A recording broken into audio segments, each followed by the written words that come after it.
Ja ku jemi, rikthehemi me një këngë kushtuar Nën Terezës nga Selami Kolonia. Apo Shën Terezës. Shën Terezës. Ta themi kështu. Ta themi kështu në fakt sepse edhe pak ditë do t'jetë një nga spektaklet më të njohura televizive kushtuar natyrisht Nën Terezës. Apo Shën Terezës. Shën Terezës do t'jetë në Ulqin dhe ne kemi pikërisht nga vendi ku do të mbahet ky spektakël organizatorin dhe njëkohësisht producentin Sokol Guga. Pra këtë herë, Shën Tereza do t'jetë në Ulqin, në udhëtimin apo në rrugtimin e radhës, kjo figure ndritur e cila ka rrugtuar përmes manifestimeve, spektakleve të ndryshme në për pjesë ndryshme të botës ndërtrohet shqiptare, ndërsa këtë herë spektakli do të realizohet në Ulqin. Sokoli na dëgjon, besoj, të përshëndesim nga Prishtina, Sokol. Vetëm edhe ne isha duke thënë të dëgjonim, por ja tani po e dëgjojmë dhe po më duket është në vlugun e punës aty ku janë duke u bërë përgatitjet. Përshëndetje, Sokol. Përshëndetje, mirëmëngjes Pristina, mirëmëngjes të dashur miq. Ja tek jemi në sallën e Pallatit të Kulturës këtu në Ulqin për të organizuar edicionin e 5 të spektaklit Shën Tereza Shqiptarja e gjithë botës. Edicioni i 5, ku ne kemi startuar të parin, ka qenë një gur i mbar Prishtina që kemi realizuar në vitin 2019.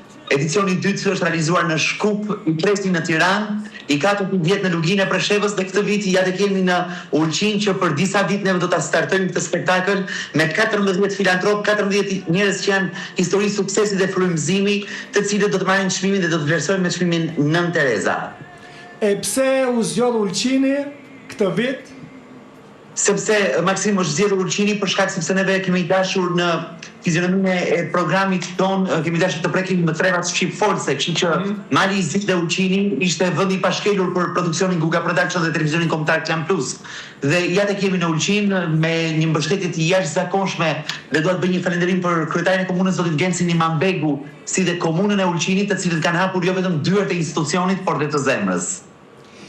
Na shpjego pak si do të jetë spektakli, përgatitjet janë duke u bërë, kur dihet tashmë data se kur do të realizohet eventi. Ju na folë gjithashtu për disa nga filantropët të cilët do të jenë prezent, por po besoj që ajo sallë do të jetë e stërmbushur edhe me prezencën e personaliteteve të tjera.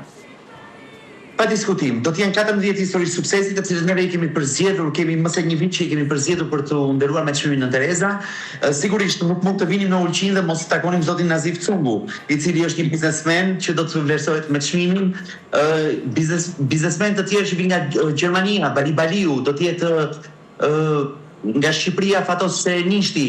Pra kemi prekur shtetet europiane deri në Amerikën e Largme, ku do të kemi të ftuar Emina Qërmulaj, e cila do të jetë e pranishme në këtë spektakël, e cila do të lidhi mes botës së spektaklit dhe atë të filantropisë për të vlerësuar çmimin Nën Tereza. Është një spektakël i madh, neve do ta mbajmë në datën 30 mart, dhe transmetimi për të gjithë spektatorët dhe telespektatorët do të jetë në datën shtator, trimit të Nën Terezës. Nga edicioni i parë i Prishtinës që neve kemi startuar këtë spektakël deri në këtë edicion në Ulqin, kemi mbajtur datën 5 shtator, ditën e transmetimit, pasi është dhe dita e shenjtërimit të saj në Vatikan.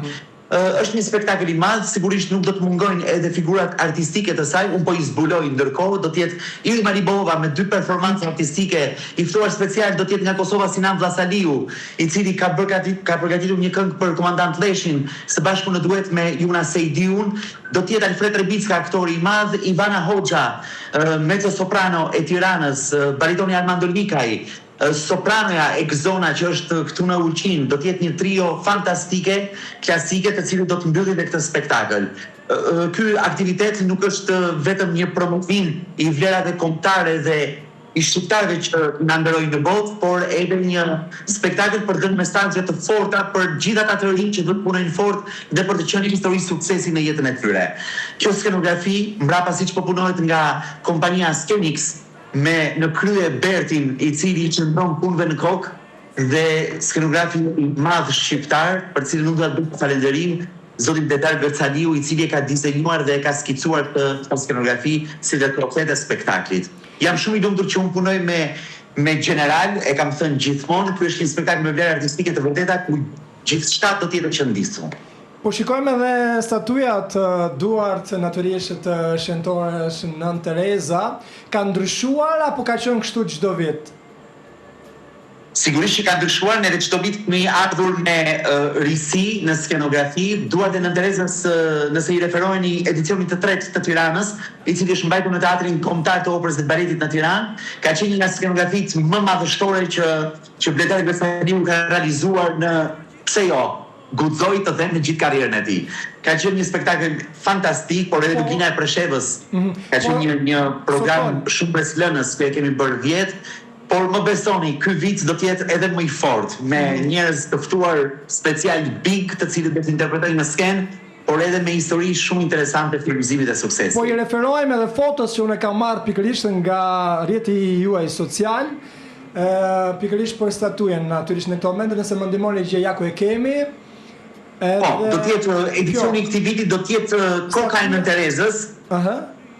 Do t'ju jap një detaj maksim sepse edicioni i tretë. Okej. Pra këto edicioni i 5 do të jap një detaj për këtë edicion, ku Koka ishte shumë e vështirë për të organizuar. Kush e realizoi? Një hulumtuar në të gjithë Shqipërinë dhe Koka është prodhuar në Kavaj. Në Kavaj. Në Kavaj. Dhe merreni me mend, nga Kavaja është transportuar në Tiranë, nga Tirana ka ardhur në Ulqin.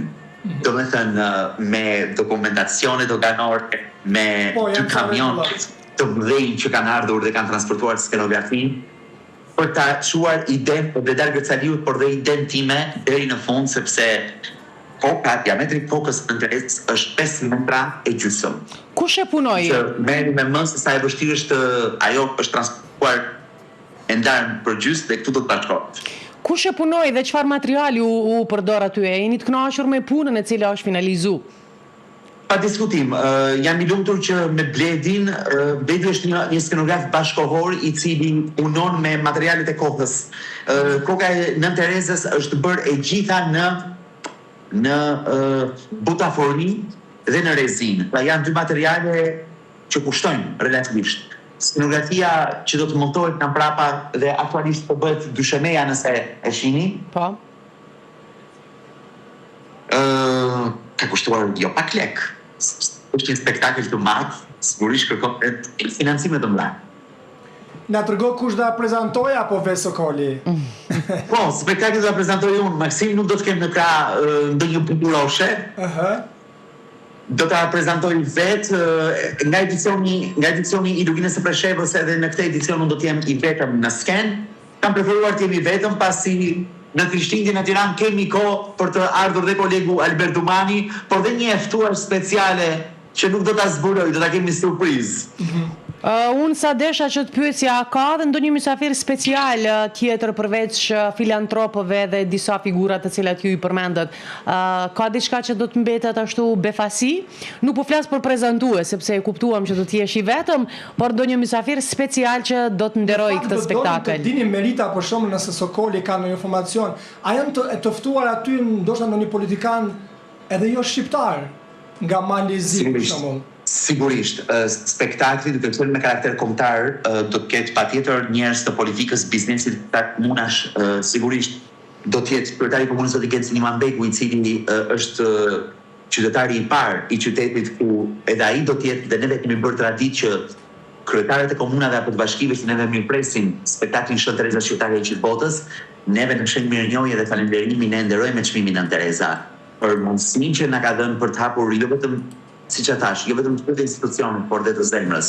Jemi të lumtur që kemi gjetur një bashkëpunim dhe një mbështetje të jashtëzakonshme në komunën e Ulqinit.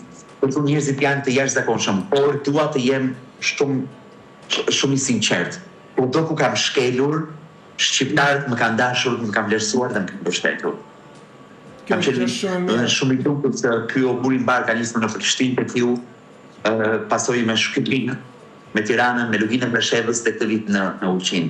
Patjetër, do të jenë trupi diplomatik i akredituar në Malin e Zi, do të jenë ambasadoret, të cilët unë duhet të falenderoj, ambasadoren Jacqueline Peto, ambasadoren e Shqipërisë në Republikën e Malit të Zi, si ambasadoren e Kosovës zonja Ariana Hoxha, e cila dje ka ardhur nga Podgorica për të takuar Enkas për këtë spektakël dhe për të më dhënë kurajo. Jam mirënjohës, jam falenderues institucioneve tona dhe Faleminderit që i kemi gjithë një pranë. Të jep kurajo ose të përkran ndonjë nga kolegët e tu, për shembull, sidomos ata nga Tirana, flasin për producent, flasin për gazetar, njerëz të njohur të mediave, televizionit. Kemi shumë njerëz që na përkrajnë, Maksim, po kam edhe një mik zeme. Maksim quhet. Okay. Këtu. I cili është në Prishtinë dhe nuk haron kur së më marrin në intervista përpara se të filloj një spektakël, dhe faleminderit juve dhe televizionit nisë i Kosovës që unë kam pasur bashkëpunimin e parë për spektaklin Shëntereza Qytetare e gjithë botës, të cilët pasqyroni punën tonë dhe nuk na harroni ne kolegët e Tiranës të na bëni publicitet dhe të na mirëprisin në emisionet tuaja. Une po llogarit që edhe ky spektakël pothuajse është i përfunduar, me qenë se po ju shon në skenë. Do me thënë 5 spektakle radhazi, 5 plot e për plot, besoj se ka dhe tani turist shumë, ka shqiptar shumë që shkojnë. 5 qytete shqiptare. Ndoshta është herë ta themi, por cili do të jetë destinacioni tjetër, një tjetër qytet që do të vazhdojë rrugtimin Shëntereza? Besoj se Sokoli e din. Qyteti i radhës, ku do të jetë? Nuk më kapat ngusht me këtë pyetje, e kam një ide se ku do të jem.